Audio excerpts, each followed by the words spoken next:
페이지 보시면 되겠죠. 주택 건설 사업자 등이라고 돼 있는데, 자, 그래서 보면 주택 건설 사업 계획 또는 대지 조성 사업 계획 승인을 받아 그 사업을 시행하는 자를 이제 사업 주체라고 부릅니다. 그래서 공동 사업 주체라고 돼 있는데, 이거보다 저 앞에 3번에 그 옆에 515페이지. 자, 사업 주체가 되려는 사람은 미리 국장에게 등록이라는 걸 해야 됩니다. 등록. 그래서 연간 동그라미 하시고. 단독주택의 경우 20호 미출, 공동주택은 20세대 미출. 그 다음에 두 줄 내려와서 연간 1만 제곱미터 이상의 대지 조성 사업 미출. 이런 걸 하려는 자입니다. 하려는 자. 그러니까 허가를 받는 날 또 이전 또는 이후 1년 동안 이런 사업을 하려는 계획을 가지고 있는 사람이죠. 이런 사업을 하려는 자는 미리 밑줄 국장에게 등록. 그래서 등록은 국장에게 합니다. 국장에게. 근데 그 밑에 다만 다음의 사업 주체의 경우 그러하지 아니하다라고 돼 있죠. 그래서 국가지자체, 주공, 지방공사, 공익법인, 조합이나 고용자 이런 사람들은 등록을 하지 않습니다. 이런 사람들은. 그래서 보면은 자, 사업 주체가 되려는 사람, 이런 사람들은 미리 국장에게 등록을 해야 되는데 그 등록의 요건이 연간 단독주택은 20호, 공동주택은 20세대, 대지 조성 사업은 1만 제곱미터 이상. 이런 사업을 할 때는 미리 국장한테 등록을 해야 된다라는 겁니다. 근데 두 번째 줄에 도시형 생활주택이라고 돼 있죠? 도시형 생활주택 밑줄 하시고. 이거는 30세대 밑줄. 그래서 도생은 30세대 이상. 이런 사업을 하려는 자는 미리 국장에게 등록을 해야 된다. 근데 여기 국가지자체, 주공, 지방공사, 공익법인 이런 사람들은 등록을 하지 않습니다. 그 다음에 조합이나 고용자도 등록을 하지 않는데 그 박스에 5번, 6번에 보면은 조합이나 고용자는 등록사업자랑 사업을 공동으로 할 때 그때 등록을 하지 않습니다. 이렇게 등록사업자와 사업을 공동으로 할 때 해서 가로 2번에 등록 기준이라는 게 나오죠. 그럼 이런 사람들은 등록을 안 하는데 누가 등록하냐라는 건데 이 등록하는 사람을 등록사업자 이렇게 부릅니다. 등록사업자. 등록사업자라고 부르고 이 등록을 할 때는 요건이 필요하다라는 등록.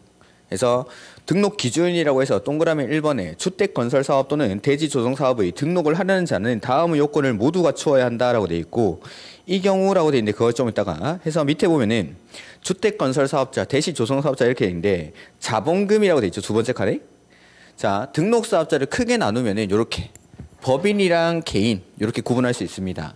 법인은 자본금이 3억 이상이어야 되고 개인은 자산 평가액이 6억 이상이어야 합니다. 자, 등록사업자를 크게 두 개로 나누면 법인이랑 개인으로. 법인이라는 게 우리가 흔히 알고 있는 뭐 삼성물산, 현대건설 이런데. 그다음에 개인들도 이런 거 빌라 같은 거 지어가지고 분양하는 사람들이 있죠. 이런 사람들이 등록을 할 때에는 법인은 자본금이 3억, 개인은 자산 평가액이 6억 이상이어야 합니다. 6억 이상. 그 다음에 기술 인력이라고 해서 관련 분야 기술자를 한 명씩 보유해야 됩니다. 주택 건설 사업을 할 때는 건설 분야 기술자 한 명. 그 다음에 대지 조성 사업 할 때는 토목 분야 기술자 한 명. 근데 내가 이 두 가지 사업을 다 하겠다. 그럴 때는 각각 한 명씩 가지고 있어야 됩니다. 근데 내가 대지 조성 사업이나 대지 조성 사업이나 주택 건설 사업 둘 다 한다라고 해서 자본금이 6억이 필요하고 12억이 필요한 게 아닙니다. 그거는 3억, 6억만 있으면 되는데 기술자들은 각각 한 명씩 보유를 해야 된다라는 거.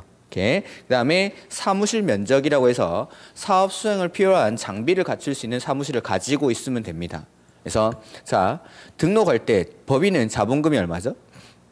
3억. 개인은 자산 평가액이 6억, 그 다음에 관련 기술자 한 명을 보유를 해야 되고 사무실을 가지고 있을 것. 이게 등록의 요건. 그래서 등록사업자는 크게 법인이랑 개인 이렇게 구분이 됩니다. 그 다음에 뭐 공동사업체 이런 건 됐습니다.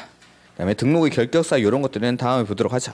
그래서 자, 주택 건설 사업을 하는 사람을 사업 주체라고 하고 이 사업 주체가 등록을 할 때 요건이 필요하다라는 거죠. 연간 단독주택은 20호, 공동주택은 20세대, 대지 조성 사업은 1만 제곱미터 이상 이런 사업을 할 때 미리 국장한테 등록을 해야 된다. 근데 국가지자체, 주공, 지방공사, 공익법인은 등록을 하지 않고 조합이나 고용자도 등록을 하지 않습니다. 그래서 뭐 시험에 나오면은 한국토지주택공사가 20호 이상의 연간 20호 이상의 주택 건설 사업을 시행하는 경우 국장에게 등록을 하여야 한다 이렇게 나오는 거죠. 아니겠죠? 한국토지주택공사는 등록을 하지 않는다라고 했으니까 뭐 지방공사도 등록 안 하고 이 자리에 뭐 국가지자체, 주공, 지방공사 이런 게 들어갈 수 있는 겁니다. 이런 사람들은 등록을 하지 않는다라는 거 그것만 일단 기억하시면 되겠고 등록의 요건 정도까지 이렇게 그다음 이제 조합에 가보죠. 518페이지.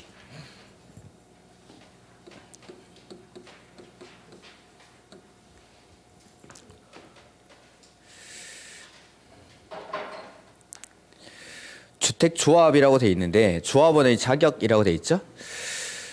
그래서 주택조합의 조합원이 될 수 있는 사람은 다음의 구분에 따른 사람으로 한다. 다만 조합원의 사망 밑줄하시고 그 지위를 상속받는 자는 다음의 요건에도 불구하고 밑줄 조합원이 될 수 있다. 즉 조합원의 지위를 상속받는 사람들은 이 다음부터 볼 요 자격 요건이 필요가 없다라는 겁니다. 왜냐하면 피상속인의 지위를 그대로 포괄 승계하니까. 이렇게 해서 보면은 지역주택조합의 조합원이라고 돼 있죠. 아까 용어의 정의에 잠깐 나왔었는데 이 지역주택조합이라는 건 같은 지역에 사는 사람들끼리 모여서 우리 집을 직접 짓자라고 하는 겁니다. 그다음에 직장주택조합은 같은 직장의 근로자가, 그다음에 리모델링 주택조합은 공동주택의 소유자들이 우리 아파트 리모델링 하자라고 만드는 게 주택조합입니다. 그러니까 지역주택조합은 동일한 지역에 거주하는 사람들이 모이는 겁니다. 그래서 1번에 조합 설립 인가 신청일부터 해당 주택조합 밑줄 입주 가능일까지 주택을 소유하는지에 대해서 다음의 어느 하나에 해당할 것이라고 해서 이 요건을 계속해서 충족하고 있어야 됩니다. 첫 번째 보면은 세대주를 포함한 세대원 가로 띄워놓고 전원이 두 줄 내려와야겠죠? 전원이 주택을 소유하고 있지 아니한 세대의 세대주일 것, 즉 무주택자를 말하는 무주택자. 그래서 집이 없어야 됩니다. 그러니까 주택조합이라는 건 서민주택을 공급하는 겁니다. 막 집 여러 채 가진 사람이 여기 또 가입하고 그런 거 아닙니다. 집 없는 사람들. 이렇게 무주택자 또는 니은에 보면은 세대주를 포함한 세대원 중 한 명의 한정 밑줄. 주거전용 면적 밑줄 85제곱미터 이하의 주택을 몇 개 가지고 있죠? 한 채 밑줄. 소유한 세대주인자. 이걸 요약하면 줄이면 자 85제곱미터 이하의 주택을 한 채에 한해서 소유하고 있는 세대의 세대주인자 내지는 무주택 세대의 세대주가 가입을 할 수 있다라는 겁니다. 이렇게 그 다음에 직장주택조합이라고 나오는데 동그라미 1번에 위 1에 해당하는 사람일 것. 위 1에 해당하는 사람이 요거 85제곱미터 이하의 주택을 한 채에 한해서 소유한 세대주인자. 그래서 85제곱미터 이하의 주택을 한 채에 한해서 소유한 세대주인자나 무주택 세대주가 가입할 수 있습니다. 지역주택조합의 동그라미 2번, 3번을 죄송하지만 안 읽었는데 다시 올라가 보죠. 자, 지역주택조합의 동그라미 2번.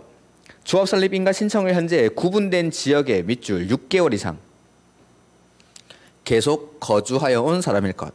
아까 용어의 정의에서 안 읽고 넘어왔는데 자, 지역주택조합에 거기 구분된 지역이라고 돼 있죠.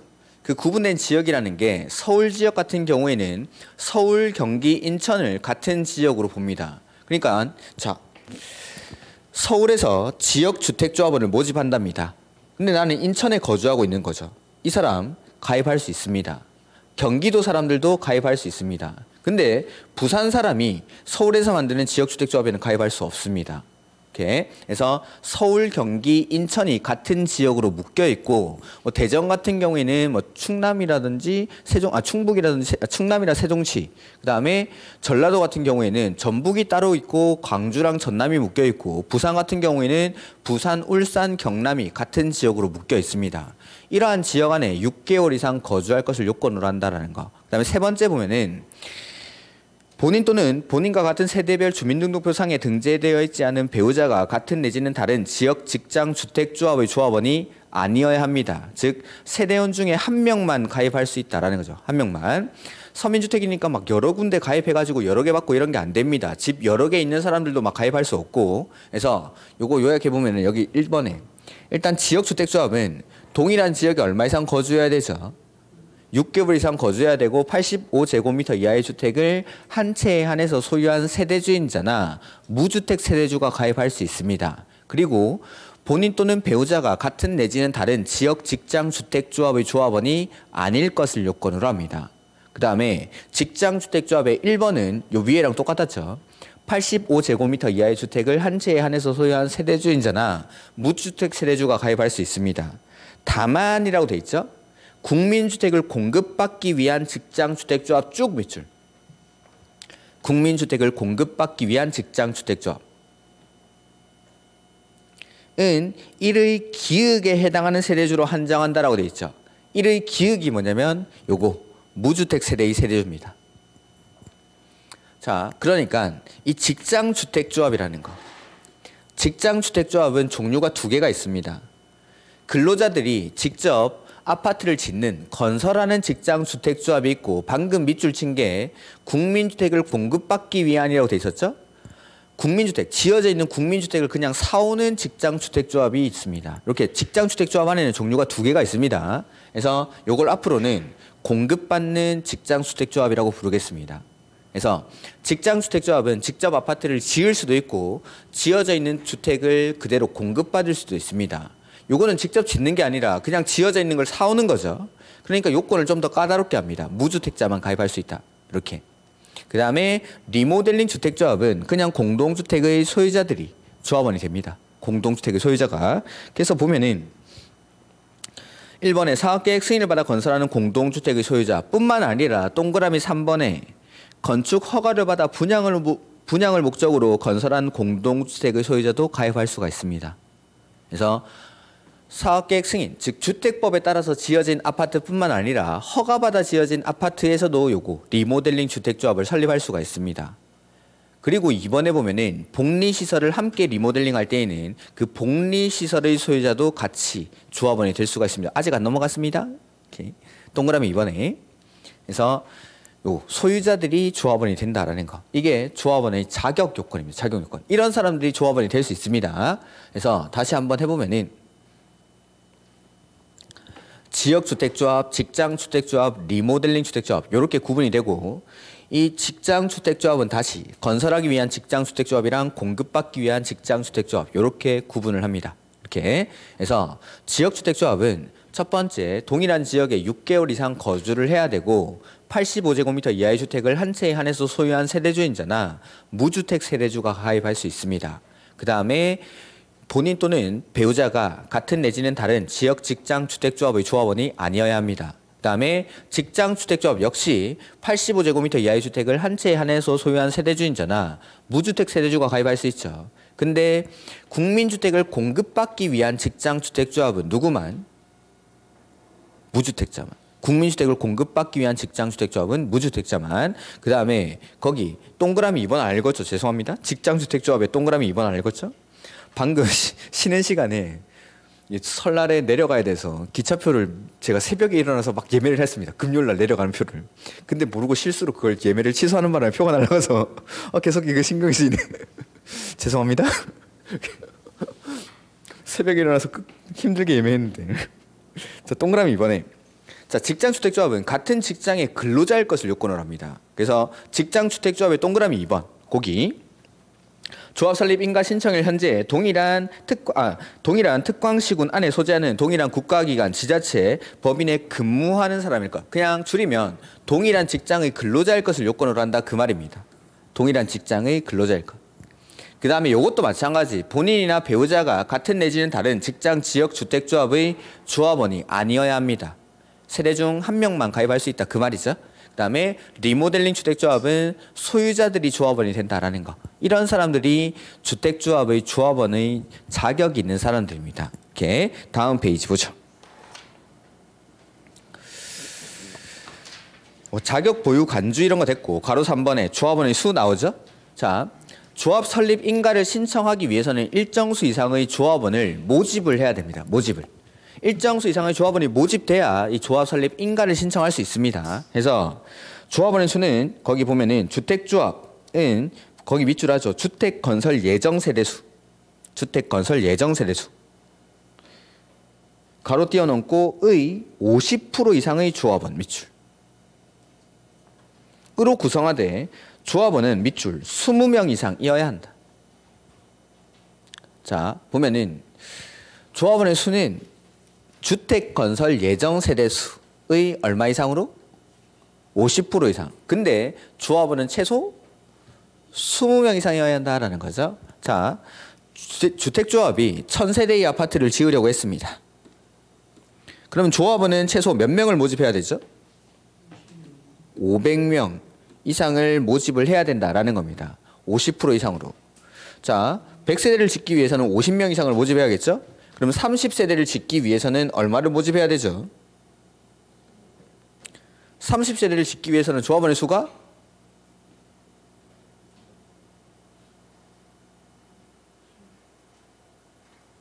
50% 이상이면 얼마죠? 15가 아니라 최소 20명이니까. 최소 20명 이상. 이렇게 해서 주택 건설 예정 세대수의 50% 이상으로 구성하는데 최소 20명 이상이어야 한다라는 거. 근데 거기 보시면 첫 번째 줄에 리모델링 주택조합은 제외한다 밑줄 할까요? 리모델링 주택조합은 이런 요건이 필요가 없습니다. 리모델링 주택조합은. 이렇게 해서 리모델링 주택조합은 아파트를 새로 짓는 게 아닙니다. 새로 짓는 게 아니다 보니까 요거는 주택건설 예정 세대수라는 게 필요가 없습니다. 그리고 기존의 공동주택의 소유자들이 그냥 가입을 하는 거기 때문에 요거는 요거 따로 이런 것들을 요구하지 않는다라는 거. 기존의 소유자들이 우리 아파트 고치자라고 하는 거니까 요런 숫자가 필요가 없다라는 겁니다. 이렇게. 그래서 주택건설 예정 세대수의 50% 이상으로 하고 최소 20명 이상이어야 한다라는 거. 이렇게. 그다음에 가로 4번 요거는 다음에 볼 건데 동그라미 1번만 한번 보죠. 교체 및 신규 가입 등의 금지라고 돼 있죠. 자, 지역 직장 주택조합은 조합원을 모집하고 나서 그 뒤에 조합원을 교체하거나 신규로 가입하게 하는 게 원칙적으로 금지됩니다. 왜 안 되는지는 제가 다음에 설명드리겠습니다. 근데 동그라미 2번에 예외적으로 이러한 사유가 있을 때에만 허용을 할 수 있다라는 겁니다. 이렇게. 그다음에 거기 521페이지 2번에 주택조합의 설립 등 요거 보죠. 자, 설립 인가라고 나오는데 많은 수의 구성원이 주택을 마련하거나 리모델링하기 위해서 주택조합 설립하려는 경우에는 관할 거기 시장, 군수, 구청장 밑줄 의 인가 동그라미. 자, 개발법에서 조합을 설립할 때에도 우리 인가를 받았습니다. 개발법에서 도시개발법에서 조합 설립 인가를 신청하려면 토지 소유자 몇 명이 모였죠? 7명. 개발법에서는 7명 이상의 토지 소유자가 모여서 정관을 작성한 후에 지정권자에게 조합 설립 인가를 신청했습니다. 정비법 조합은 제가 안 하고 넘어왔는데 정비법에서도 인가를 받습니다. 조합도 여기 주택법 조합도 시장, 군수, 구청장의 인가를 받겠더라. 시장, 군수, 구청장의 인가. 그러니까 개발법 조합도 인가받고 정비법 조합도 인가받고 주택법 조합도 인가받습니다. 조합 나오면 다 인가받는 겁니다. 근데 딱 하나만 빼고. 그래서 인가받은 내용을 변경하는 경우에도 또한 같다라고 돼 있고 가로 2번에 대지의 소유권 확보라고 돼 있죠. 주택을 마련하기 위해서 주택조합 설립 인가를 받으려는 자는 다음의 요건을 모두 갖추어야 한다라고 모두 동그라미 모두. 그래서 박스 안에 있는 거 이 모든 요건을 다 충족해야 됩니다. 첫 번째 보면은 해당 주택 건설 대지 80% 이상 미출. 뒤에 권원 미출. 해서 조합 설립 인가를 신청하기 위해서는 80% 이상의 권원을 확보해요. 권원. 그 다음에 동그라미 2번에 15% 이상의 소유권을 확보합니다. 이 두 개 다 모두를 확보해야 되죠. 그래서 조합 설립 인가를 신청하기 위해서는 권원은 80% 이상, 소유권은 15% 이상을 확보해서 시장, 군수, 구청장에게 조합 설립 인가를 신청한다는 인가를. 이렇게. 그 다음에 리모델링 주택조합의 의결 요건이라고 보입니까? 가로 3번에. 자, 리모델링 주택조합은 조합 설립 인가를 신청할 때 소유권이나 권한을 확보해야 될까요? 필요가 없을까요? 왜죠? 소유자들이니까 이 사람들은 이미 소유권을 확보하고 있는 사람입니다. 근데 모든 소유자들이 리모델링에 동의하는 건 아니겠죠. 그래서 일정 수 이상의 동의를 받아서 조합 설립 인가를 신청합니다. 그 동의 요건은 다음에 보도록 하죠. 3분의 2 이상입니다. 전체 3분의 1한 각동 과반수의 동의를 받아서 조합 설립 인가를 신청한다. 근데 지역 직장 주택조합은 이 사람들은 같은 지역에 사는 사람, 같은 직장에 다니는 사람일 뿐입니다. 그러면 사업의 첫 번째 단계가 뭐냐면 주택 건설 대지에 대한 소유권 확보가 먼저 이루어져야 됩니다. 이게 과정이 어렵기 때문에 지역 주택조합이 사업이 제대로 안 되는 겁니다. 제일 힘든 게 소유권 확보입니다. 그래서 만약에 이 지역주택조합 같은 건 웬만하면 가입 안 하는 게 좋은데 내가 너무 가입하고 싶다. 그러면 첫 번째로 확인해야 되는 게 조합 명의로 주택건설 대지에 대한 소유권이 얼마나 확보되어 있는지를 먼저 확인을 하셔야 됩니다. 이렇게 그래서 소유권을 확보를 해야 조합 설립 인가를 신청할 수 있지만 리모델링 주택조합은 소유자들이니까 그 소유자들한테 일정 수 이상의 동의를 받고 조합 설립 인가를 신청하면 됩니다. 이렇게 다음 페이지. 가로 4번은 놔두시고 가로 5번에 직장주택조합의 신고라고 되어 있습니까? 자, 지금까지 조합은 싹 다 인가받았습니다. 조합은 싹 다 인가받았는데 딱 하나 신고하는 게 있습니다. 해서 보면은 국민주택을 공급받기 위한 직장주택조합 미출. 자, 국민주택을 공급받기 위한 직장주택조합이라는 건 아파트를 짓는 게 아니라 지어져 있는 걸 그냥 사오는 겁니다, 이거. 사오는 거니까 요거는 요건을 좀 더 단순하게 신고만 하면 된다라는 거. 그래서 국민주택을 공급받기 위한 직장주택조합 요거는 신고합니다. 이렇게. 그러니까 나머지 조합들은 싹 다 인가받는데 요거 딱 하나만 국민주택을 공급받기 위한 직장주택조합 요거 하나만 신고한다는 거. 신고. 그다음에 국민주택의 우선 공급 이런 거 조합원들에게 조합이 지은 아파트는 당연히 조합원들에게 우선 공급을 합니다. 일단 놔두시고 그다음에 설립 요건 이런 거 됐고 탈퇴, 환급의 청구 이런 것들도 다음에 보도록 하겠습니다. 그다음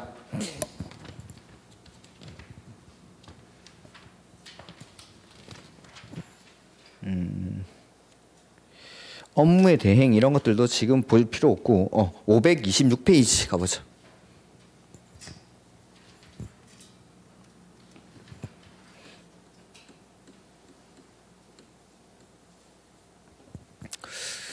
(4번에) 보면은 조합원 모집 신고 및 공개 모집이라고 돼 있죠. 조합원 모집 신고 및 공개 모집. 자, 조합원을 모집하려고 합니다. 그래서 요 위에 있는 내용은 아까 조합원의 교체나 신규 가입이 원칙 안 된다라는 거 그건데 요거 다음에 보겠습니다. 그래서 조합원을 모집할 때에는 방법이 원칙적으로 신고하고 공개 모집을 해야 됩니다. 예전에 이게 법이 개정되기 전에는 선착순이었습니다. 선착순. 그래서 우리가 그 시외 쪽으로 나가보면은 예전에는 그 지역주택조합을 모집한다는 현수막 같은 게 되게 많이 걸려 있었습니다. 그거 보고 선착순으로 가입하면 되니까. 근데 이걸 바꾸고 나서는 그 현수막이 많이 사라졌습니다. 그래서 조합원을 모집할 때는 이제 원칙은 신고하고 공개 모집을 하는데 이때도 권한을 확보해야 됩니다. 일정수. 그래서 보면은 지역주택조합 또는 직장주택조합의 설립 인가를 받기 위해서 거기 밑줄 조합원을 모집하려는 자. 조합원을 모집하려는 자는 해당 주택 건설 대지의 50% 이상 동그라미. 권한을 확보 밑줄. 하여 시장, 군수, 구청장에게 신고 동그라미. 신고 동그라미 하시고 뒤에 공개 모집 밑줄. 이렇게 해서 조합원을 모집할 때에는 원칙 권한을 얼마나 확보하죠? 50% 이상. 권한을 50% 이상 확보해서 신고하고 공개 모집하는 게 원칙입니다. 공개 모집하는 게. 근데 요 위에 보면은 아까 조합원을 교체하거나 신규로 가입하는 게 원칙으로는 안 된다고 했습니다. 근데 예외적으로 이러한 사유가 있을 때에는 조합원을 충원할 수가 있습니다. 뭐 대표적으로 사망 같은 거. 조합원이 사망하거나 일부가 탈퇴를 하는 거죠. 그럼 결혼이 발생한 범위에서 조합원을 충원하거나 재모집할 수 있는데 이때는 예외적으로 선착순으로 할 수 있습니다. 그래서 거기 밑에 예외. 공개 모집 이후 조합원의 사망, 자격 상실, 탈퇴 등으로 인한 결혼을 밑줄 충원.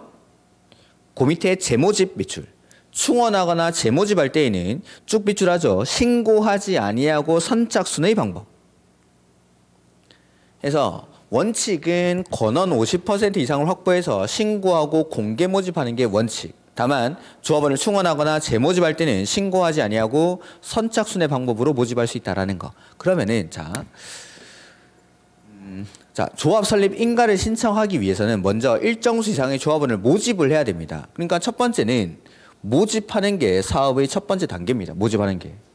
모집하고 나서 이제 조합 설립 인가를 신청하겠죠? 방금 여기 조합원을 모집할 때에는 권원을 얼마나 확보해야 되죠? 50% 이상. 50% 이상의 권원을 확보해서 신고하고 공개 모집하겠다라는 거. 그리고 일정 수 이상의 조합원이 모집되고 나면은 조합 설립 인가를 신청하겠죠. 아까 조합 설립 인가를 신청할 때는 권원은 얼마나 확보해야 되죠? 80%. 조합 설립 인가를 신청할 때는 권원 80%. 뿐만 아니라 필요한 게 소유권 15% 이상을 확보를 해야 됩니다. 그러니까 이 순서를 헷갈리시던데 책에는 요 인가가 먼저 나옵니다. 인가가 조문에도. 근데 사업의 단계는 조합원 모집을 먼저 하는 겁니다. 그러니까 조합을 모집을 먼저 하니까 요때 권원 50%를 필요로 합니다. 근데 인가가 나중이죠. 나중이니까 이게 더 늘어난다는 거. 늘어. 그래서 인가 신청하는 게 나중이니까 인가 신청할 때는 권원 80%, 소유권 15%. 아까도 말씀드렸지만 조합에서 사업을 하기 힘든 이유가 소유권 확보가 되게 힘듭니다. 몇 년이 지나가지고 소유권 확보가 얼마나 돼 있는지 확인해 보니까 아직 주택조합이 주택건설 사업하는 대지에 대한 소유권을 한 필지도 확보를 못하고 그런 경우가 되게 많습니다. 그러니까 조합 설립 인가를 신청하는 단계에서 예전에는 권원 80%만 확보하면 됐는데 지금은 소유권 15%까지도 추가를 했습니다. 소유권 확보가 워낙 안 되고 사업이 방만하게 이루어지고 하다 보니까 그래서 모집이 먼저고 인가가 그 다음입니다. 그래서 모집할 때 권원 50%, 인가 받을 때는 요 둘 다 권원 80%, 소유권 15% 이상을 확보를 해야 됩니다. 이렇게. 그 다음에 뭐 나머지는 일단 됐습니다. 나머지는. 그 다음에 나머지 내용은 지금은 보지 않겠습니다. 그 다음에 하나만 더 보면은 532페이지.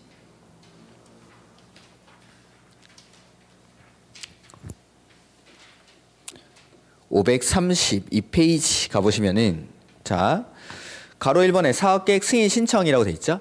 자 건축법에서는 건물 지을 때 건축 허가를 받습니다. 근데 주택법에서는 사업계획 승인을 받는다라고 했죠. 그래서 여기 조합 설립 인가를 받고 나서 사업계획 승인을 신청하려고 합니다.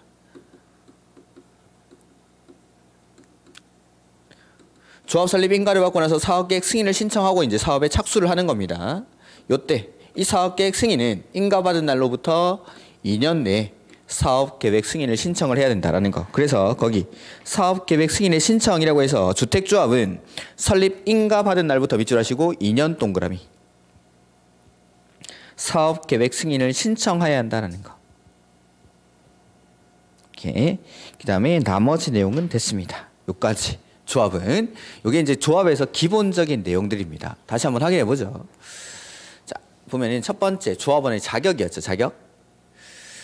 일단 종류가 지역, 직장, 리모델링 주택조합 이렇게 나뉘고 직장 주택조합은 다시 직접 건설하는 직장 주택조합이 있고 지어져 있는 국민주택을 공급받기 위한 직장 주택조합이 있습니다. 지역 주택조합은 동일한 지역 안에 얼마 이상 거주해야 되죠? 6개월 이상. 그래서 서울, 경기, 인천, 부산, 울산, 경남 이렇게 나눠져 구분된 지역에 6개월 이상 거주를 해야 되고 일단 주택 소유에 대해서는 85제곱미터 이하의 주택을 몇 개 가지고 있죠? 한 채 소유하고 있는 세대주인자나 무주택 세대주가 가입할 수 있습니다. 그 다음 직장주택조합은 건설하기 위한 직장주택조합은 요거랑 똑같죠? 85제곱미터 이하의 주택을 한 채에 한해서 소유한 세대주인자나 무주택 세대주가 가입할 수 있다. 근데 국민주택을 공급받기 위한 직장주택조합 요거는 누구만? 무주택자만. 요건 무주택자만 가입을 할 수가 있습니다. 무주택자만. 그 다음에 직장주택조합은 동일한 직장의 근로자일 것을 요건으로 합니다. 그 다음에 지역 직장주택조합 이거 싹 다. 얘네들 싹 다 본인 또는 배우자가 같은 내지는 다른 지역 직장주택조합의 조합원이면 안 됩니다. 이렇게. 그다음에 리모델링 주택조합은 조합원들이 누구죠? 소유자. 공동주택의 소유자뿐만 아니라 복리시설을 같이 리모델링할 때는 복리시설의 소유자도 조합원이 된다라는 거. 자, 이게 조합원의 자격이고 이런 자격 요건을 갖춘 사람들을 일정 수 이상 모집을 해야 됩니다. 조합원의 수는 주택건설 예정 세대수의 얼마 이상으로? 50% 이상으로 하는데 최소 20명 이상. 근데 리모델링 주택조합은 이런 게 필요가 없습니다. 집을 짓는 게 아니니까. 이렇게. 그 다음에 일정 수 이상의 조합원이 모집되고 나면 조합 설립 인가를 신청합니다. 시장, 군수, 구청장의 인가를 받아야겠죠? 근데 이 조합 설립 인가를 신청하려면 권원은 얼마나? 80% 이상, 소유권은 15% 이상을 확보해서 조합 설립 인가를 신청합니다. 리모델링 주택조합은 소유권이나 권원을 확보할 필요가 없겠죠. 대신에 리모델링 주택조합은 조합 설립 인가를 신청하려면 일정 수 이상의 동의를 받아야 됩니다. 이 동의 요건은 아직 하지 않았습니다. 그래서 동의를 받아서 조합 설립 인가를 신청하겠다. 소유권은 이미 확보하고 있으니까. 근데 딱 하나 신고하는 게 있죠. 국민주택을 공급받기 위한 직장주택조합, 요거는 신고합니다. 요거 딱 하나만. 그러니까 조합 나오면 다 인가받는데 국민주택을 공급받기 위한 직장주택조합, 요거 하나만 신고한다라는 거. 이렇게. 그다음 요 밑에 이렇게 조합 설립 인가를 신청하기 위해서는 조합원을 모집을 해야 됩니다. 모집을. 그러니까 인가 받기 전에 먼저 모집을 하는 거죠. 조합원을 모집할 때는 권원은 얼마나? 50% 이상의 권원을 확보해서 시장, 군수, 구청장에게 신고하고 공개 모집하는 방법으로 조합원을 모집합니다. 근데 그 이후에 뭐 자격 상실이라든지 탈퇴 등으로 인해서 결혼이 발생하는 거죠. 이런 결혼을 충원하거나 재모집할 때는 어떻게? 신고하지 아니하고 선착순의 방법으로 모집할 수 있다라는 거. 이렇게 요 정도까지 보도록 하죠. 조합은. 그다음에 아까 조합 설립 인가 받고 나서 사업계획 승인 신청하는 건 얼마나 해야죠? 2년. 인가 받고 나서 2년 안에 사업계획 승인 신청하고 그 사업계획 승인을 받아서 사업에 착수를 하게 됩니다. 이렇게. 그다음에 534페이지 가보죠.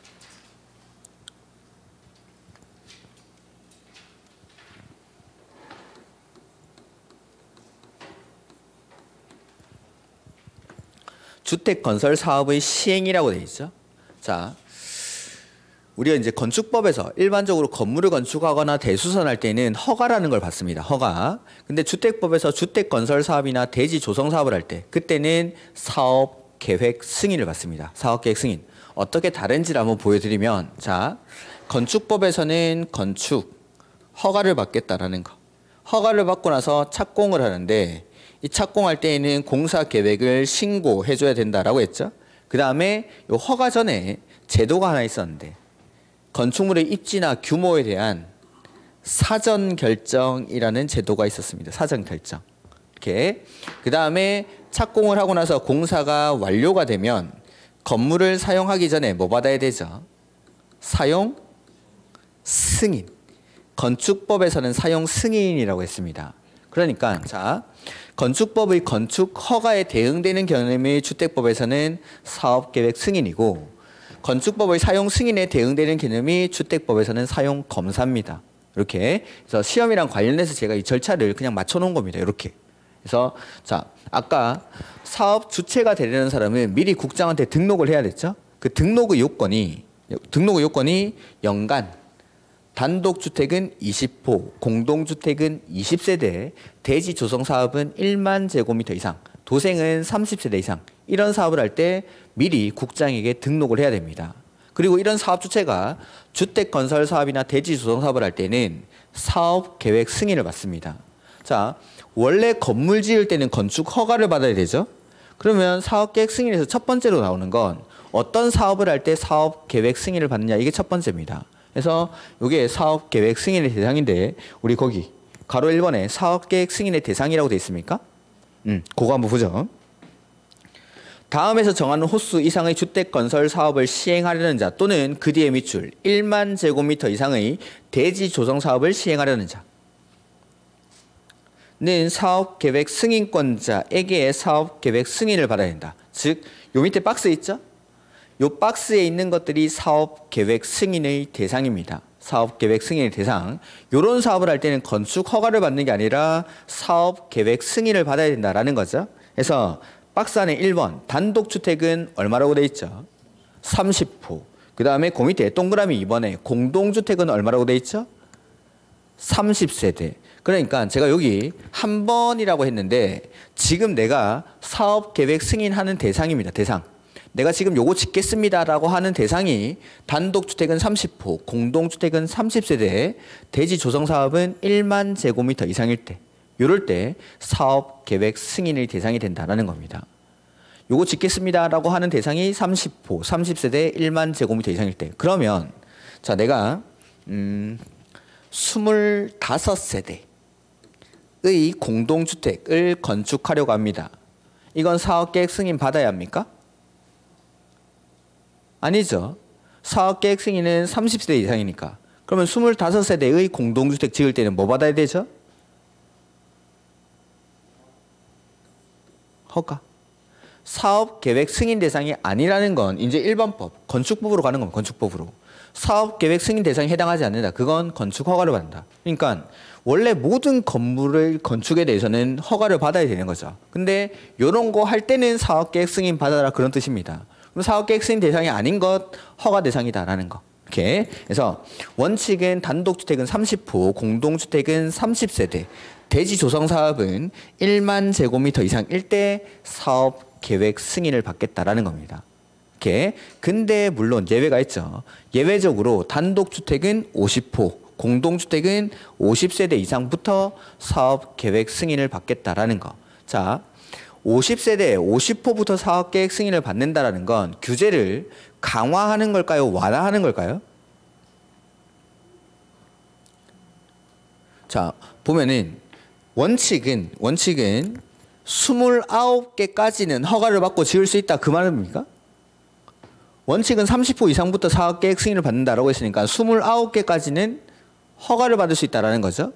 그러면 예외적으로 50호 이상이다 이 말은 49개까지는 허가를 받을 수 있다 그런 뜻입니까? 네, 그런 뜻입니다. 그런 뜻입니다. 30호 이상 사업계획 승인을 받는다라는 건 29개까지는 허가받고 지을 수 있다. 근데 예외적으로 50호 이상부터 사업계획 승인을 받는다 이 말은 49개까지는 허가를 받고 지을 수 있다라는 뜻입니다. 즉 허가를 받고 지을 수 있는 세대수가 늘어나는 거죠. 규제가 완화가 된다라는 겁니다. 이거는 잘 안 지으려고 하니까 이건 좀 많이 지으라는 겁니다. 허가받고 많이 지어라고 하는 게 50호 이상입니다. 50호 이상. 그러니까 49개까지는 얘네들은 허가를 받고 지을 수 있다라는 거. 제가 아까 건축주 입장에서는 사업계획 승인을 받는 것보다는 허가를 받는 걸 훨씬 더 선호한다라고 했죠. 허가받는 게 저기는 훨씬 더 유리한 겁니다. 그러니까 허가받고 20개나 더 지을 수 있으니까 이게 규제가 완화되는 겁니다. 첫 번째, 거기 박스에 보면은 50% 한다라고 했죠. 단독주택 이 경우. 다음에 어느 하나에 해당하는 단독주택인 경우에는 50% 한다. 라고 해서 그 뒤에 기역에 공공사업에 따라 조성된 용지를 아까 우리 용어의 정의에 보면은 공공택지라는 게 있었습니다. 공공택지. 제가 뭐 한 10가지 사업 있는데 공익사업으로 만들어져야 되고 수용 방식이어야 하고 환지 방식은 안 된다라고 했던 거 있습니다. 그 1번부터 10번까지에 있는 공익사업 말하는 겁니다. 그 공공사업으로 조성된 용지인데 이걸 개별 필지로 구분하지 아니하고 이 말은 1번지, 2번지, 3번지 이렇게 나누지 않는다라는 겁니다.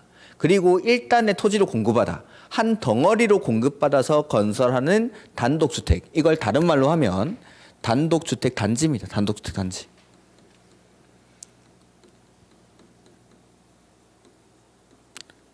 단독주택 단지. 요거는 50호 이상부터 사업계획 승인을 받습니다. 그러니까 저 뭐 경기도 일대 가보면은 단독주택을 똑같은 모양으로 쭉 지어놓은 거 있죠. 그런 것들 말하는 겁니다. 그래서 그 공공택지, 새롭게 조성되는 공공택지를 덩어리로 이렇게 분양받습니다. 덩어리로 분양을 받아가지고 똑같은 모양의 단독주택을 쭉 짓는 거. 뭐 시험에는 단독주택 단지라고 나오지 않고 요 앞에 있는 말이 나오겠죠. 그래서 공공택지에 해당하는 공공사업으로 조성된 용지를 개별 필지로 구분하지 아니하고 일단의 토지로 공급받아 건설하는 단독주택. 요건 50개부터 사업계획 승인을 받는 겁니다. 두 번째는 한옥. 요거는 50호부터 사업계획 승인을 받습니다. 그 다음 공동주택도 원칙은 30세대 이상부터 사업계획 승인을 받죠. 근데 예외적으로 역시 50세대 미출. 해서 기역에 보면은 다음의 요건을 모두 갖춘 밑줄하죠. 단지형 연립이랑 단지형 다세대. 단지형 연립이랑 단지형 다세대. 자, 이거 아까 어디서 나왔었죠? 용어의 정의에서 도시형 생활주택 할 때 나왔던 게 단지형 연립이랑 단지형 다세대였죠. 자, 도시형 생활주택에는 종류가 세 가지가 있습니다. 첫 번째, 소형주택. 두 번째는 단지형 연립. 세 번째는 단지형 다세대. 이렇게. 자, 단지형 연립이나 단지형 다세대는 우리가 흔히 빌라라고 부르는 거라고 했죠. 그 다음에 소형주택은 원룸. 자, 이런 빌라들은 누구를 위해서 공급하는 거라고 했죠? 신혼부부들. 신혼부부들이 아파트 사기에는 너무 부담스러우니까 요 빌라 같은 거 사가지고 결혼을 하라고 이걸 공급을 하는 겁니다. 근데 결혼하기 위해서 이 빌라 사가면은 결혼할 수 있습니까? 없습니까? 못하죠. 이렇게 빌라 사가지고 결혼하러 오면 우리 딸을 어디 감히? 아파트 아니면 안 돼요. 아파트 안 사오면 결혼을 못하는 겁니다. 대상은 신혼부부들 결혼해가라고 이거 빌라를 공급하는데 정작 빌라를 사가면 결혼을 못하는 거죠. 그래서 제가 아직 아파트 살 돈이 없어서 결혼도 못하고 이러지. 그러니까 빌라는 수요가 그렇게 많지 않은 겁니다. 수요가. 근데 소형주택은 요거 1인 가구들을 위해서 공급하는 거죠. 1인 가구들은 상당히 많은 비중을 차지하고 있는 겁니다. 그러니까 이건 지으면 어느 정도 분양이 정해져 있는 겁니다. 그리고 1인 가구들은 웬만하면 상대적으로 신축을 선호를 합니다. 어차피 오래 살 거 아니니까 5년 안쪽으로 4년 안쪽으로 지어진 지 얼마 안 된 소형주택에 대한 선호도도 높고 수요도 상당히 많은 거죠. 1인 가구 증가하고 있으니까. 그러니까 이를 잘 팔리는 소형주택은 사업주체 입장에서도 많이 지으려고 하는 겁니다. 어차피 잘 팔릴 거고 지으면 팔리고 지으면 팔리니까. 근데 이건 지어봤자 안 팔리는 겁니다. 이게. 그러니까 이런 것들을 잘 지으려고 하지 않으니까 49개까지는 규제를 완화해 줄 테니까 좀 많이 지으라는 겁니다. 이걸. 그래서 단지형 연립이나 단지형 다세대인데 요건이 필요합니다. 그 밑에 보면은 세대별 주거전용 면적은 얼마 이상이죠? 30제곱미터 이상 미출. 그 다음에 진입도로 폭이 6m 이상. 그래서 주거전용 면적이 30제곱미터 이상이고 진입도로 폭이 6m 이상인 단지형 연립이나 단지형 다세대에다가 혜택을 주겠다라는 겁니다. 소형주택이 아닙니다. 단지형 연립이랑 단지형 다세대. 그 다음에 두 번째는 보면은 니은혜. 도시 및 주거환경 정비법에 따른 정비구역에서 거기 주거환경 개선사업 미출. 니은혜. 주거환경 개선사업. 주거환경 개선사업 이거 어디서 하는 거였죠? 달동네. 도시 저소득 주민이 집단 거주하는 지역으로서 정비 기반 시설은 극히 열악하고 노후 불량 건축물을 과도하게 밀집한 지역에서 하는 거죠. 여기서 가로 안에 보니까 거기 스스로 개량 방식이라고 돼 있습니까? 이걸 제가 셀프 방식 이렇게 부르겠다라고 했습니다. 저는 달동네에서 집주인들이 스스로 짓고 치겠답니다. 빨리 하라고 해야죠 이거. 달동네에서. 그러니까 이런 것들은 49개까지는 허가받고 지을 수 있다라는 겁니다. 달동네에서 짓고 치겠다는데 이거 사업계획 승인받아라고 할 필요는 없는 겁니다. 이렇게. 그래서 49개까지는 허가받고 할 수 있다는 거. 이게 사업계획 승인의 대상입니다. 그러니까 여기 해당하지 않으면 다 허가 대상이다라고 생각하시면 됩니다. 자, 보면은 사업계획 승인의 대상은 내가 지금 신청하는 건물, 한 번에 짓는 건물의 개수가 단독주택은 30호, 공동주택은 30세대, 대지 조성 사업은 1만 제곱미터 이상일 때 사업계획 승인을 받습니다. 근데 예외적으로 50호, 50세대부터 사업계획 승인을 받는 게 있는 거죠. 그래서 첫 번째, 50호부터 사업계획 승인을 받는 게 공공택지에 해당하는 공공사업으로 조성된 용지를 개별 필지로 구분하지 아니하고 일단의 토지로 공급받아 건설하는 단독주택, 단독주택 단지라고 생각하시면 되고, 두 번째는 한옥입니다. 두 번째, 50세대부터 사업계획 승인을 받는 게 단지형 연립이나 단지형 다세대죠. 단지형 연립이나 단지형 다세대인데 주거전용 면적이 얼마 이상이죠? 30제곱미터 이상이고 진입도로 폭이 6m 이상인 단지형 연립이나 단지형 다세대. 그 다음에 주거환경 개선 사업을 무슨 방식으로 합니까? 셀프 방식. 스스로 주택을 보전, 정비, 개량하는 방식으로 시행하는 주거환경 개선 사업에서는 49개까지는 허가를 받고 지을 수 있다는 겁니다. 이게 첫 번째 사업계획 승인의 대상입니다. 두 번째 옆에 보면은 승인권자라고 나와 있죠. 자, 기억이 나실지 모르겠는데 건축 허가 원칙 누구한테 신청했죠? 시장, 군수, 구청장. 오늘 OX 문제에도 나와 있었죠? 건축 허가권자는 원칙적으로 시장, 군수, 구청장입니다. 그러면 사업계획 승인은 누구한테 신청하냐라는 겁니다. 그래서 승인권자 가로 2번에 승인권자라고 해서 동그라미 1번 보면은 시, 도, 대도시 시장, 시장, 군수, 원칙 이렇게 돼 있죠? 요걸 저는 앞으로는 지자체장이라고 하겠습니다. 대부분의 지자체장이 거기 다 나와 있습니다.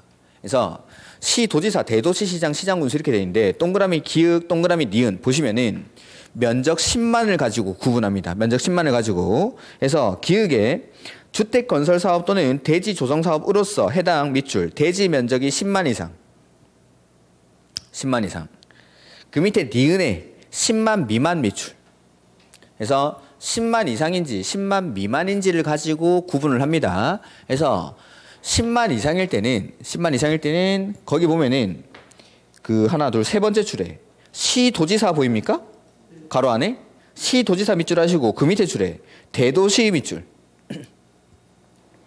그래서 10만 이상일 때는 사업계획 승인권자가 누구냐면 시도 대도시. 시도 대도시. 오케이. 그 다음에 니은에 10만 미만일 때는 요렇게 트, 꽝, 시, 군 하시면 됩니다.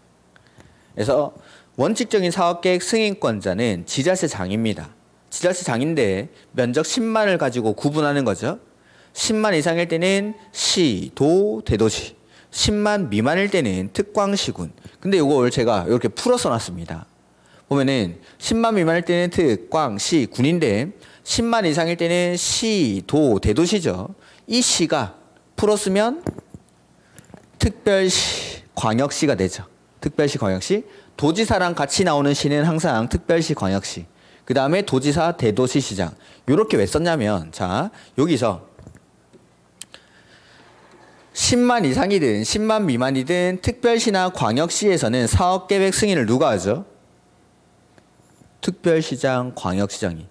그러니까 특별시나 광역시에서는 면적에 상관없이 특별시장, 광역시장이 사업계획 승인을 한다는 걸 보여드리는 겁니다. 그래서 뭐 시험 문제 사업계획 승인권자는 사례형으로 좀 많이 나옵니다. 사례형으로. 뭐 사업 주체가 A 광역시 B구에서 대지 면적 20만 제곱미터의 주택 건설 사업을 시행하는 경우에는 B구청장의 사업계획 승인을 받아야 한다. 뭐 이렇게 나오는 거죠. 이건 그냥 무조건 틀린 질문. 특별시나 광역시에서는 무조건 사업계획 승인을 광역시장이 하는 광역시장이. 이렇게 특별시나 광역시에서는 특별시장, 광역시장이. 그래서 구청장이 사업계획 승인권자가 되는 경우는 없습니다. 차이가 나는 건 여기죠. 여기. 10만 미만일 때는 시장, 군수가 하고 10만 이상일 때는 도지사가 합니다. 요게 차이가 나는 거고 특별시나 광역시에서는 차이가 없다라는 거. 사실은 한 명 더 있습니다. 차이가 없는 사람이. 요 대도시 시장. 요 시에는 대도시가 포함되어 있죠. 요 시에. 그래서 대도시 시장도 면적에 관계없이 이 대도시 시장이 사업 계획 승인을 합니다. 이렇게. 근데 이 대도시는 방금 이런 문제를 만들기가 되게 힘든 겁니다. 문제로 만들 때. 그래서 그냥 특별시나 광역시에서는 면적에 상관없이 특별시장, 광역시장이 사업계획 승인한다. 이렇게만 기억을 해주시면 됩니다. 이렇게. 특별시나 광역시에서는 구청장이 사업계획 승인을 하는 경우가 없다. 이렇게만. 이렇게. 그 다음에 동그라미 2번에 국장이 사업계획 승인을 하는 경우가 있죠. 요거 외워야 되는 겁니다. 그래서 원칙은 지자체장인데 예외적으로 국장이 사업계획 승인을 한다. 그 중에 딱 하나만 보죠. 1번에 국가나 주공이 사업할 때 국가나 주공이 사업 주체로서 사업을 하는 경우에는 사업계획 승인을 누가 한다는 거죠? 국장이. 국가나 주공이 사업을 할 때. 이렇게 기억에. 나머지 내용들은 막 숫자도 나오고 하니까 이건 다음에 보도록 하죠. 그래서 국가나 주공이 사업 주체로서 주택 건설 사업이나 대지 조성 사업을 할 때는 사업 계획 승인을 누구한테 받죠? 국장 사업계획 승인을 국장한테 받습니다. 이렇게. 그다음에 가로 3번 이런 것들 놔두시고 사업계획 승인 제외 대상 됐습니다. 그다음에 뭐 나머지 내용들도 지금은 보지 않겠습니다. 일단 오늘은 사업계획 승인의 대상이랑 사업계획 승인권자 요거 좀 보도록 하죠. 다시 한번 보면은 자 사업계획 승인의 대상이 되는 건 단독주택은 30호, 공동주택은 30세대, 대지조성사업은 1만 제곱미터 이상. 근데 예외적으로 50호, 50세대부터 사업계획 승인을 받는 게 있다라는 거죠. 그래서 50호부터 받는 게 단독주택 단지랑 한호, 그 다음에 50세대부터 받는 게 단지형 연립이랑 단지형 다세대가 주거전용 면적은 30제곱미터 이상이고 진입도로 폭은 6m 이상일 때, 그 다음에 셀프 방식으로 시행하는 주거환경 개선 사업일 때는 50세대 이상부터, 그 다음에 사업계획 승인권자 원칙은 제가 지자체장이라고 표현했습니다. 지자체장. 그래서 면적이 10만 미만일 때는 누구죠?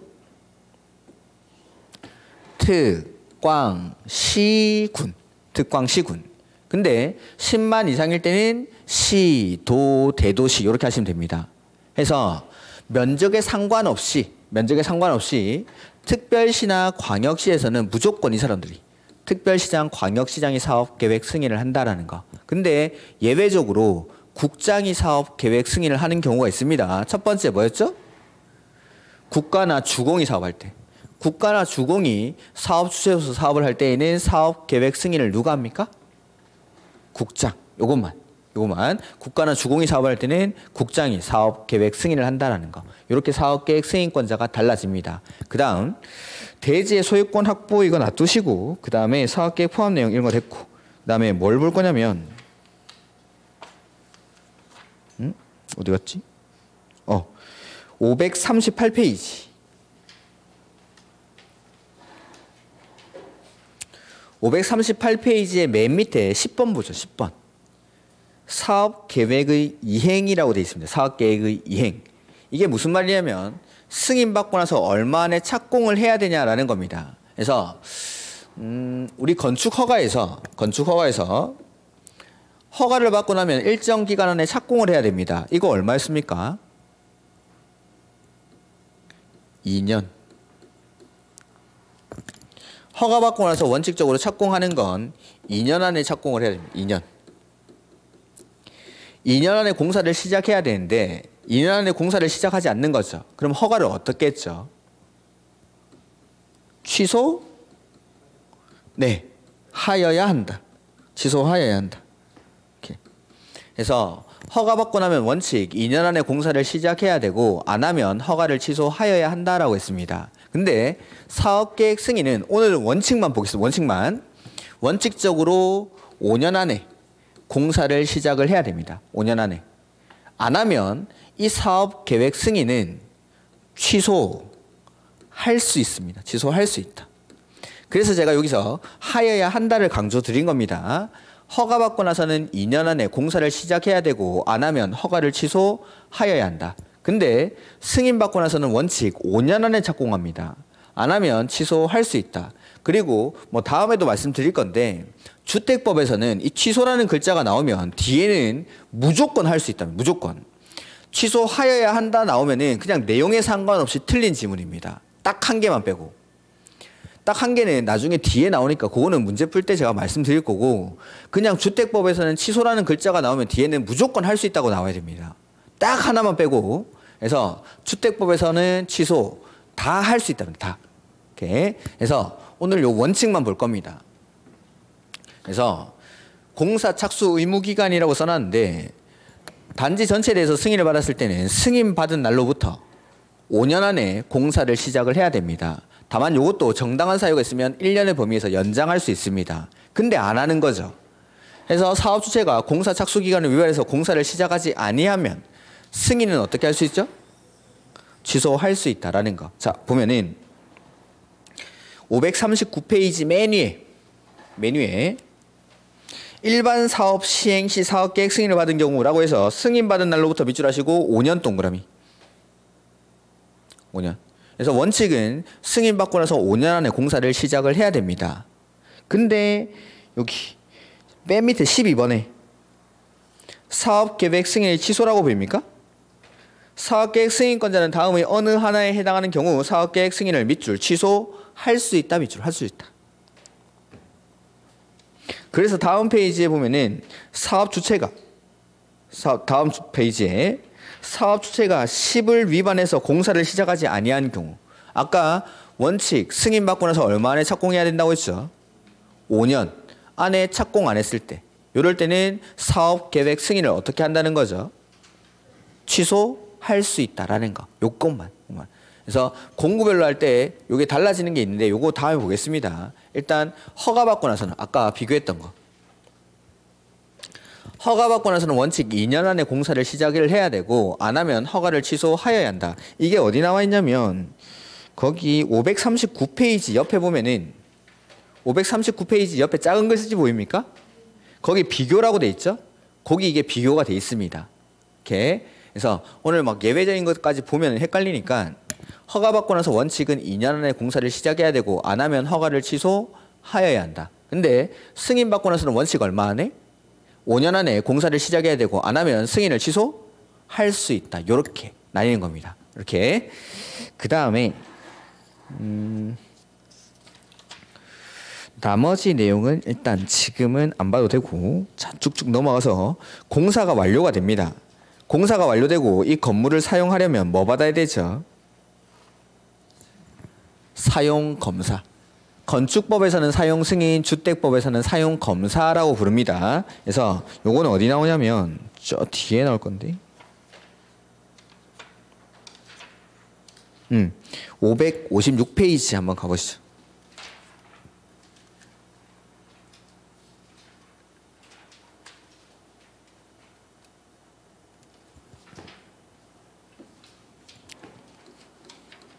(556) 사용검사 등이라고 돼 있죠. 그 다음에 가로 1번에 사용검사권자라고 돼 있습니다. 사용검사권자. 그래서 원칙은 누구라고 돼 있습니까? 시장, 군수, 구청장. 표에. 그래서 자 아까 사업계획 승인권자 우리 봤었죠? 사업계획 승인권자. 원칙은 제가 여기 지자체장이라고 했습니다. 지자체장. 사업계획 승인권자 원칙은 지자체장. 근데 예외적으로 국장이라고 했죠. 사업계획 승인을 누가 하느냐에 따라서 사업계획 승인권자가 달라집니다. 그래서 사업계획 승인을 지자체장이 했을 때 이럴 때는 원칙 시장, 군수, 구청장이 사용검사를 합니다. 원칙은. 근데 그 밑에 국장이라고 돼 있죠. 국가 주공이 사업 주체인 경우와 국토교통부 장관으로부터 사업계획 승인을 받은 경우 밑줄. 국가나 주공이 사업 주체일 때도 국장한테 사업계획 승인을 받는 경우입니다.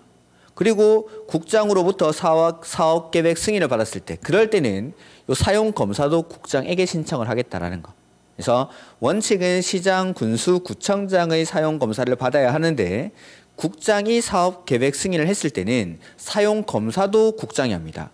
그래서 사업계획 승인권자에 따라 달라지는 겁니다. 이게. 그 다음에 뭐 분할검사, 동별사용검사 이런 것들은 됐습니다. 이렇게. 그 다음에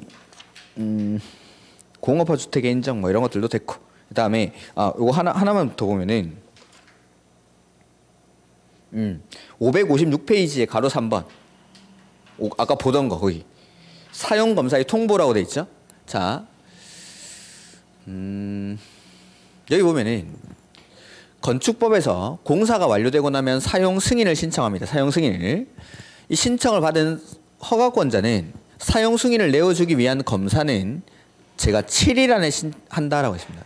그래서 건축주가 공사를 완료하고 나서 허가권자에게 사용 승인을 신청하면 허가권자는 7일 안에 사용 승인을 내어주기 위한 검사를 실시하고 그 검사에 합격된 건물에 대해서는 사용 승인서를 교부를 해야 됩니다. 근데 요거 사용 검사는 15일입니다. 15일. 자, 보시다시피 주택법에 오면은 건축법에서 나왔던 숫자들이 좀 더 커진다라고 생각합니다. 커진다. 여기는 많이 지으니까 숫자가 좀 더 커진다라고 생각하시면 됩니다. 2년이 5년으로 됐죠? 여기 7일이 15일이 됐습니다. 이거 14일 아닙니다. 14일 아니고 15일. 이 14일로 내면 엄청 헷갈립니다.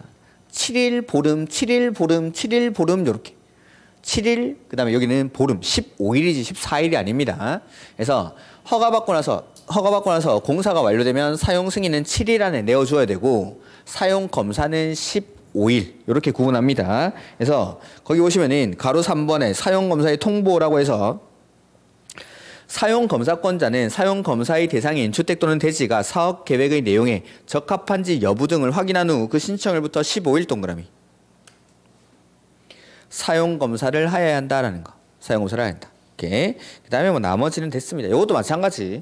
그 4번에 보면은 사용 검사를 받은 후가 아니면 건물을 사용하거나 사용하게 할 수 없다라는 거. 그래서 사용 검사 받고 건물 써야 된다라는 뜻입니다. 이렇게. 그다음에 거기 560페이지 보시면은 주택의 공급등이라는 게 나오죠. 주택의 공급등. 자, 이렇게 아파트를 짓고 나면 지어진 아파트를 이제 공급을 해야 됩니다. 공급을. 그러면은 여기 우리는 아파트를 공급할 때 보통은 선분양합니까? 후분양합니까? 선분양을 많이 하죠. 선분양을. 그 선분양이니까 공사가 끝나기 전에 분양 절차가 이루어진다라는 겁니다. 그러니까 이게 아파트를 짓는 절차죠. 건설하는 절차라면 이 중간에 어딘가에 공급의 절차를 끼워 넣으면 됩니다. 그러면은 자, 여기 1번, 2번, 3번, 4번, 5번 중에서 공급은 언제 이루어질까요? 2번. 사업계획 승인받고 나서 아직 삽질도 안 했는데 여태 착공과 동시에 내지는 착공이 이루어지고 나서 한 10% 정도 공사 진척률이 있고 나서 공급이 이루어집니다. 이게 선분양입니다. 후분양은 공사 진척률이 한 70에서 80% 진행이 되고 나서 공급을 하는 게 후분양입니다. 그러니까 둘 다 공사가 완료되기 전에 공급이 이루어지는 건 마찬가지인데 선분양은 아주 일찍, 근데 후분양은 70에서 80% 정도 이루어졌다는 건 외관 공사가 거의 다 끝났다라는 겁니다. 자, 선분양이 좋다, 후분양이 좋다 이렇게 뭐가 좋다라고 말할 수는 없습니다. 둘 다 장단점이 있습니다. 선분양이라는 건 착공과 동시에 내지는 한 10% 정도 공사하고 나서 공급이 이루어지는 거죠. 장점은 입주자들한테 계약금을 받고 중도금을 받으면서 자금이 조달을 중간중간 받으면서 공급이 이루어지는 겁니다. 그럼 사업 주체는 아파트 짓는 게 쉬울까요? 어려울까요? 상대적으로 쉽겠죠. 상대적으로 자금을 조달하기가 쉬우니까 이 선분양을 하게 되면은 공급이 증가합니다. 아파트 짓는 게 쉬우니까. 공급이 증가하게 되면 가격을 안정시키는 데는 도움이 훨씬 많이 되겠죠. 근데 단점은 뭘까요? 단점은? 선분양을 하게 되면 우리는 계약을 할 때 뭐 보고 계약하는 거죠? 모델하우스. 모델하우스 가보고 계약하는 거면 아파트는 지금 땅 닦고 있는 거 땅 다지고 있는데 모델하우스 가보고 계약을 하는 거죠. 그러니까 모델하우스랑 실제 입주한 아파트가 차이가 나는 경우가 엄청나게 많은 겁니다. 분쟁의 가능성이 높아집니다. 그리고 내가 조감도 같은 걸 보고 계약을 하는 거죠. 내가 생각했던 동은 이 동이 로얄층이다라고 생각을 하고 이걸 계약을 한 겁니다. 근데 실제 입주해 보니까 일조권도 확보가 안 되고 뷰도 안 나오는 거죠. 그런 경우들이 상당히 많은 겁니다. 즉 분쟁의 소지가 증가하는 거. 이게 단점입니다. 근데 후분양을 하게 되면은 그런 문제는 없는 겁니다. 동의 배치가 다 끝나고 외관 공사가 다 끝나고 나서 내가 입주할 아파트의 동 호수에 들어가 보고 계약을 하는 겁니다. 이제 남은 거라고 실내 공사만 하면 되는 단계. 요때 계약을 하게 되니까 앞에서 봤던 분쟁의 소지는 많이 줄어드는 거죠. 대신에 단점은 공급이 위축될 우려가 있는 겁니다. 이때까지 공사비를 건설 사업 주체가 다 부담을 해야 되니까. 그런 장단점이 있는데 우리는 일단 선분양을 대부분 택하고 있고 착공하고 나서 이때 공급이 이루어지는 겁니다. 그러니까 여기 제가 지금부터 공급의 절차를 보여드릴 건데 요거는 요 사이에 딱 들어가면 됩니다. 공급의 절차가. 그래서 공급은 이렇게 이루어지는데 요 공급에 관한 내용은 조금 쉬었다가 보도록 하죠. 이렇게.